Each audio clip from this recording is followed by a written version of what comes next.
Week 1 is once again here. At the draft, people sang and people cheered. We are all primed and ready to have some joy and get upsetty. And I have a luscious beard. Welcome to the Mish.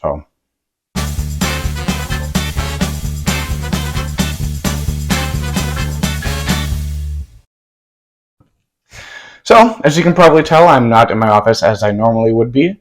This year I thought I would mix it up a little bit and try recording in a couple different locations.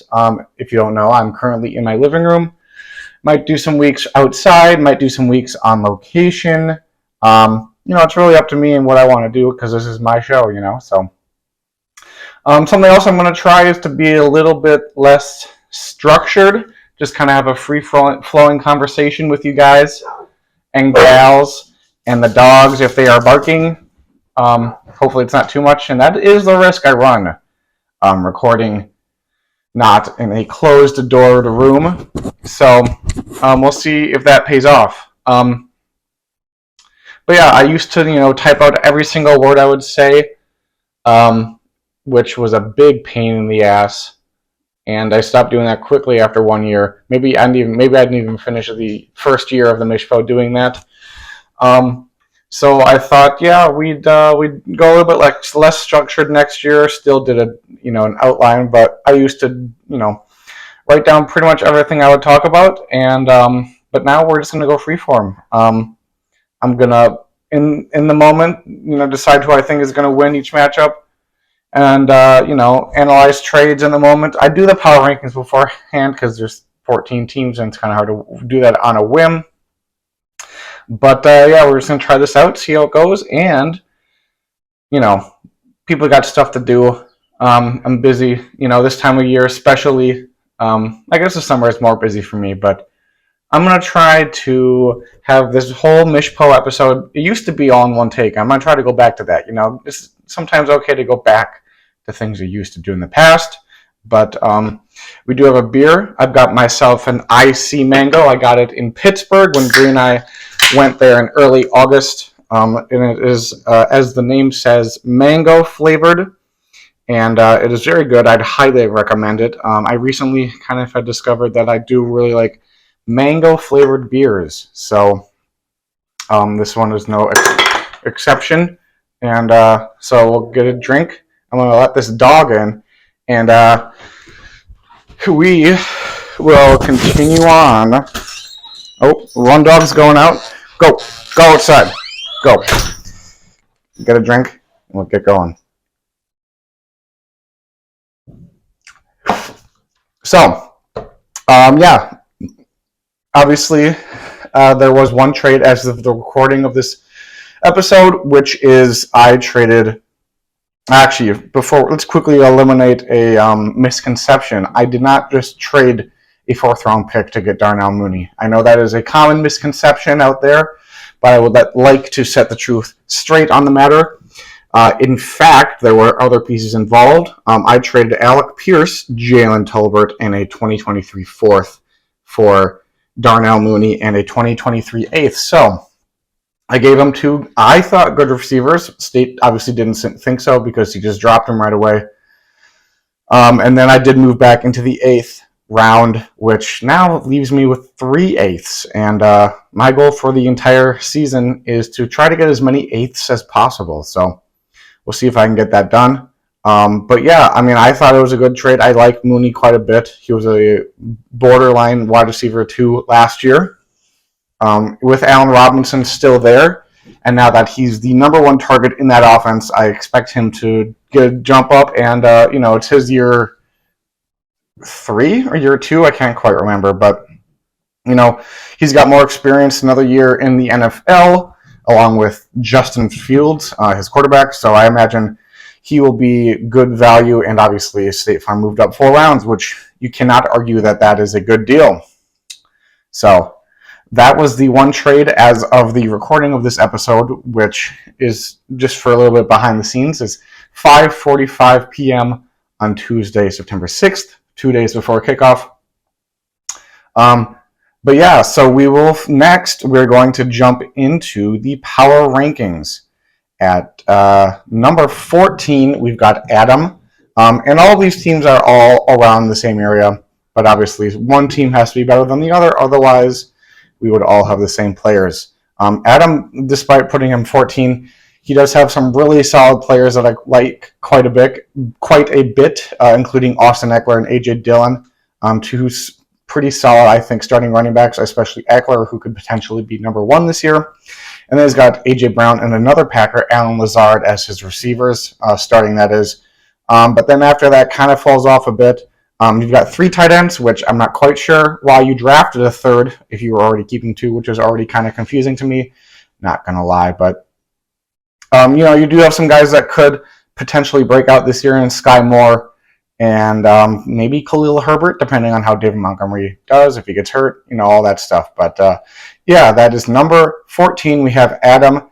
Number 13, we have Derek. Pretty similar, I think, with these two. But that doesn't mean that there's not good players on this team.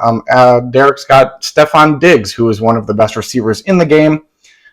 Chris Godwin is also pretty solid, and Deontay Johnson. So we've got 3 pretty solid receivers on your team, in my opinion. Elijah Mitchell and David Montgomery are also pretty solid, I think. And J.K. Dobbins on your bench, currently dealing with a little bit of remnants from that injury he had at the start of the season last year. So we'll see if he can get back up. Derek. We'll see if we can get back up and Derek. Yeah, that is Derek at 13. Number 12, we've got our man Colin. Pretty solid, a couple solid players. Kyler Murray could definitely be a difference maker at quarterback. Allen Robinson, we'll see if he can come back and perform as he did when he was young. Hollywood Brown in a new home with his former college teammate, Kyler Murray. So we'll see if those two can have a connection, especially in the time that DeAndre Hopkins is suspended. Dameon Pierce, I do like him quite a bit, especially for being a rookie. We'll see if he can grasp onto that starting role over there in Houston and make something of it. But then after that, there's some guys that do have potential upside, like Romeo Doubs. He's the hype train player of the offseason and preseason. But we'll see if it comes to fruition in the NFL regular season. So that is Colin at number 12. Number 11, we've got Sam. Jalen Hurts, quite like him. He could be the number 1 quarterback on the season by the time the year is done, with that rushing upside, and now getting A.J. Brown over there. You do have Travis Kelce, who has been a top tight end year in and year out. And T. Higgins has also been pretty solid, despite having Jamar Chase there in front of him. On your bench, there are some interesting people that could potentially have, we don't know what they'll do. We got Julio Jones as the main guy I'm talking about. Not a good year last year in Tennessee, but now he's got a new offense in Tampa Bay, and we'll see if he can make something of it, and we'll see what you can do. So that is Sam at number 11. Moving on to number 10, we've got Abby. Like I said, I think all of these teams are pretty good. I do in particularly like Abby, your running back 1, Aaron Jones, and then you've also got Cooper Kupp and Deebo Samuel, your 2 studs from last year that brought you to that championship. George Pickens on your bench there, he could potentially have a very good season this year. But after that, there's still some pretty solid guys like T.J. Hawkinson could be good. Zach Ertz was good once he got traded to Arizona, and then you never know what Sammy Watkins will do. He'll probably have a really good week 1, but after that, it's a bit unsure. But yeah, that is Abby at number 9, or Abby at number 8. Number 9, we've got Lincoln. Just right off the bat, Najee Harris was a pretty solid running back in a bad offense last year, so we'll see if he can make a year 2 jump. And then there's Chase Edmonds joining a new team. We've got actually a couple Dolphins, Chase and Jalen Waddle, another U2 guy.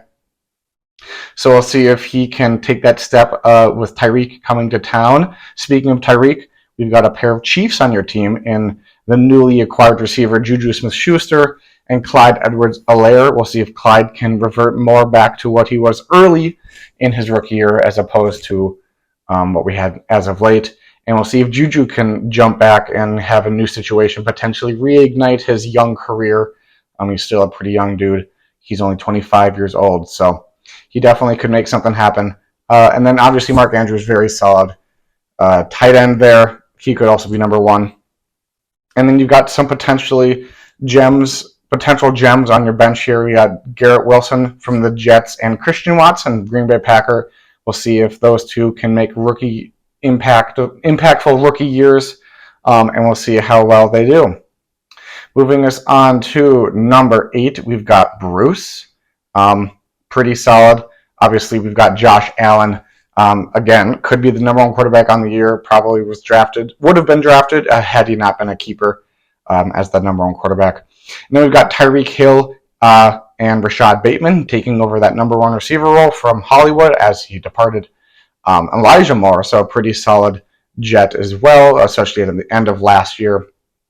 And we've got Nick Chubb and Tony Pollard, both guys maybe a bit underrated, but definitely solid running backs nonetheless.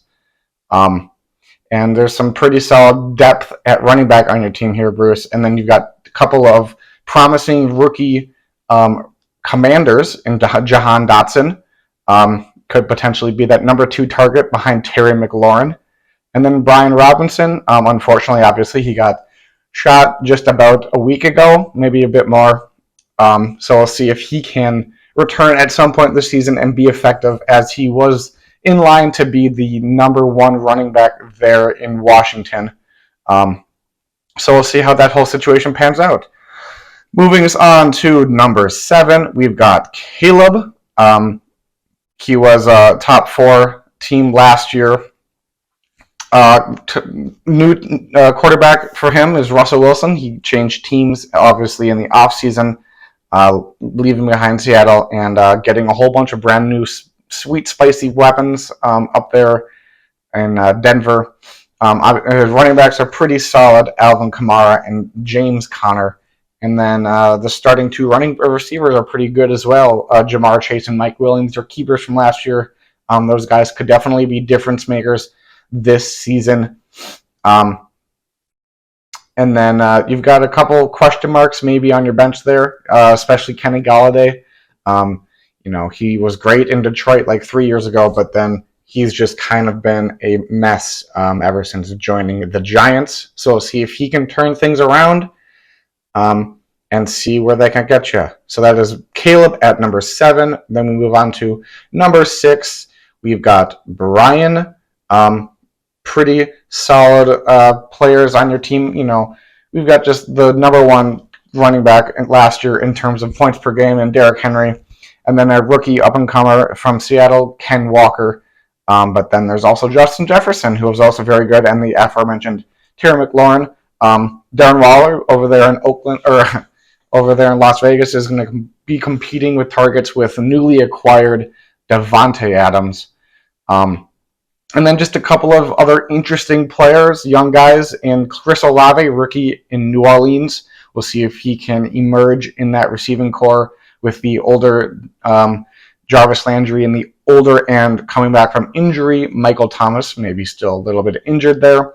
And then KJ Hamler, after Tim Patrick goes down, he's the number 3 receiver in an offense where we know Russell Wilson can cook, and they want to get those guys the ball. So Brian at number 6. Moving us on to number 5, we've got Michael. Pretty, obviously, solid team that you got over there, Michael. We've got Tom Brady, oldest player in the league probably, but he's been in and out, very solid for fantasy, especially at where he's being drafted. But I think your bright area is your receivers. You've got starting 2 in Cortland Sutton and Devontae Adams, and then Amon-Ra St. Brown and Devonta Smith in your bench, or your flex spots. And then you got some very solid running back depth on your bench, and Kenny Gainwell and Ramondre Stevenson. You do have Gibson and Singletary as your starting 2 running backs right now, both guys with a couple question marks around them, potentially 2 guys that were really good last year towards the end. Not Gibson because he was hurt, but at some point last year, Gibson was very good, and we'll see if they can take hold of that backfield. We've got that 3-way timeshare with Devin, And Gibson, for now, has that hold until at least Brian Robinson comes back, if that does happen. So that was Michael at 5. Number 4, we've got myself. Obviously, I like my team, but I do recognize that it is not the best in the league.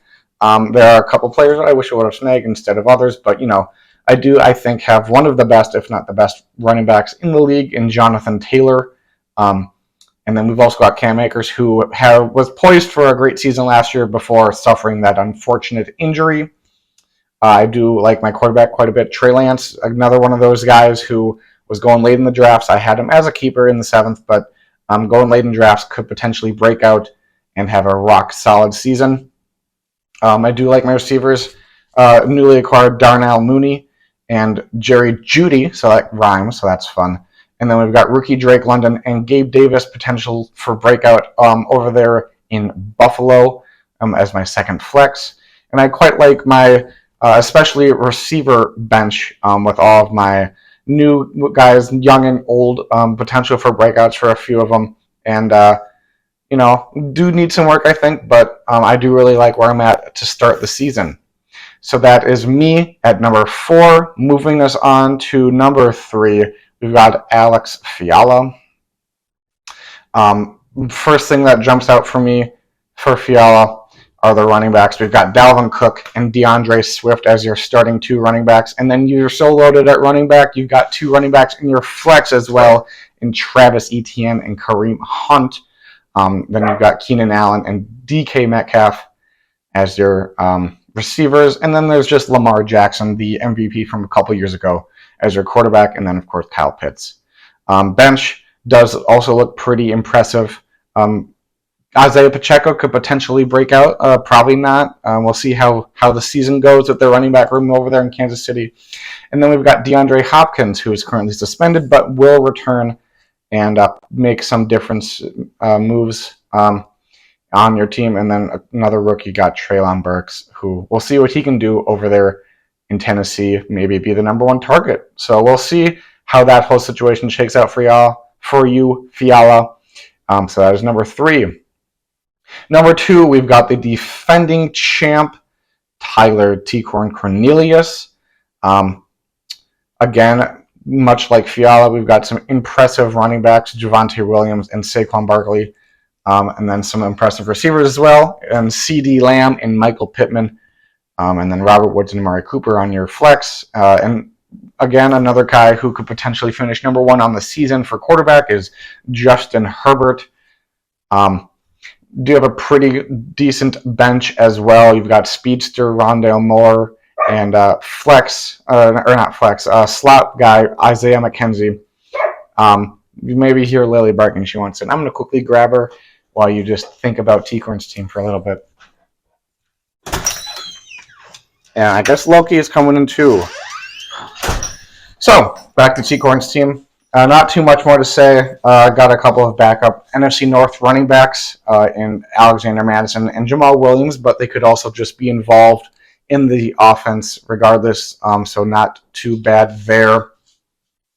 Which will move us on to number 1 team that I currently have ranked in the power rankings, and if you are doing the math, it is our Sacco from last year. Mr. Mom himself, State Farm. We've got Christian McCaffrey and Lenny Fournette as your starting 2 running backs. But your receivers, I think, is where you really shine. You do have some pretty solid running backs on your bench, though. We've got Miles Sanders, James Robinson, Tyler Algier, all guys that could be good, but also they could be bad. Anyway, your receivers are what I was here to talk about. We've got Mike Evans and DJ Moore, both guys who, Mike is consistently 1,000 yards and like 10 touchdowns. DJ Moore getting a new quarterback. We'll see if he can break out and realize his full potential. Then we've got Michael Thomas returning from injury. We'll see what he can do.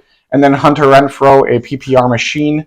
Maybe now with Devontae in town, he might not be as good as he once was, as in how good he was last year.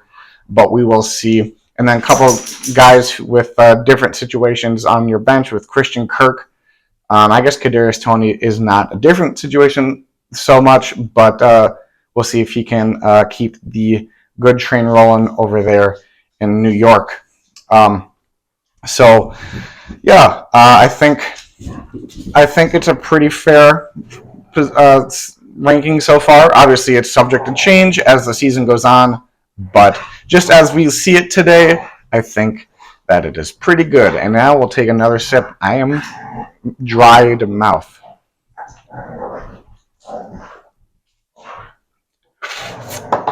And that will move us on to our matchups.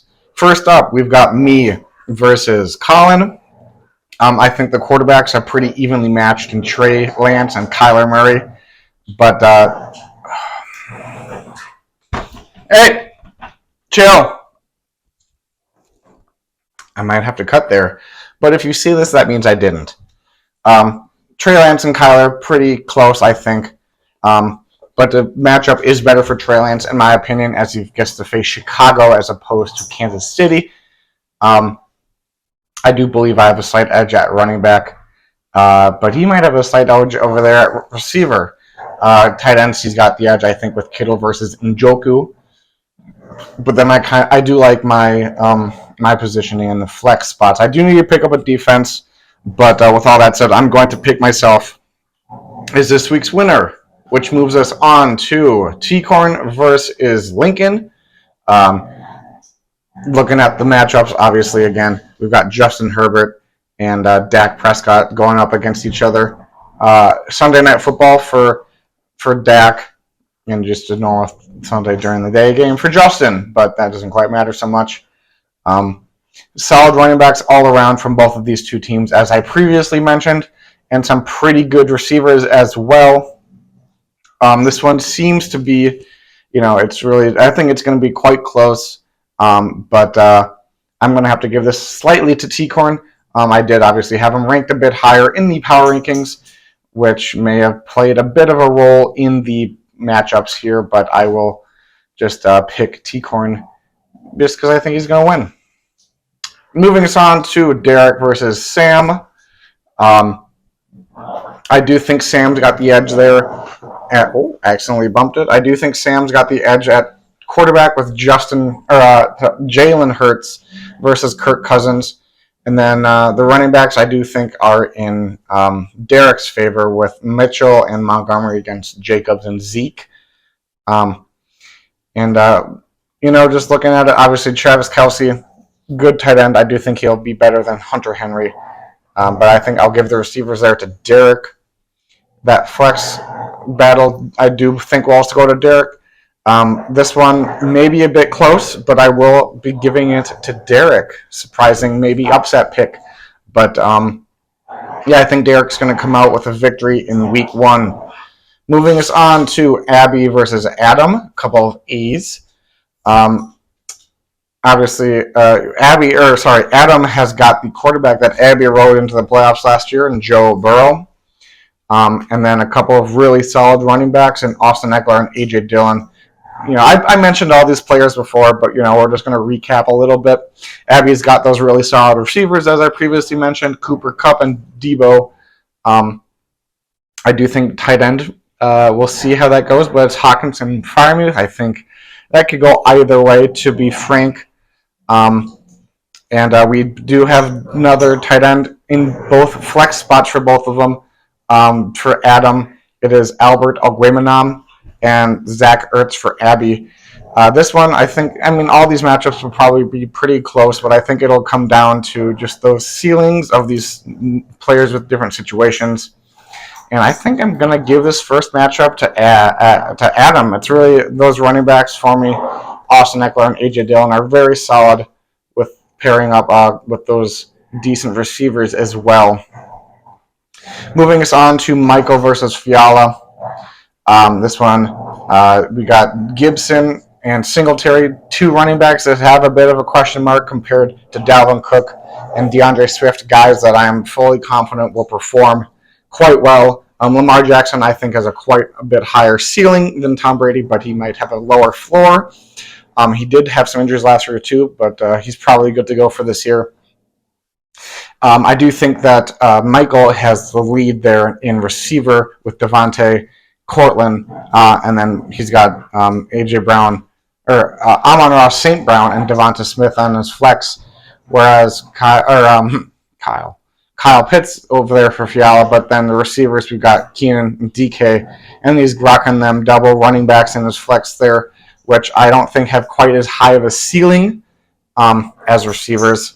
But this one, I think I'm going to end up giving it. Oh, why? This is a close one. I'm going to give it to Fiala. Those running backs just really lock it in for me.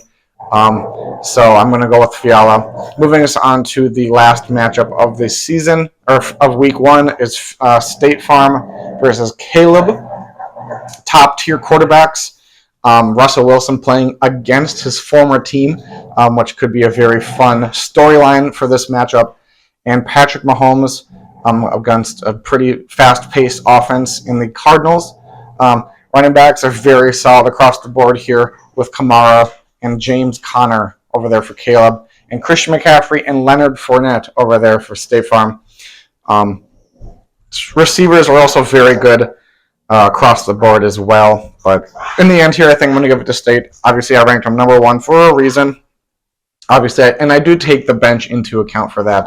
But, you got to have a good starting roster to have a good bench.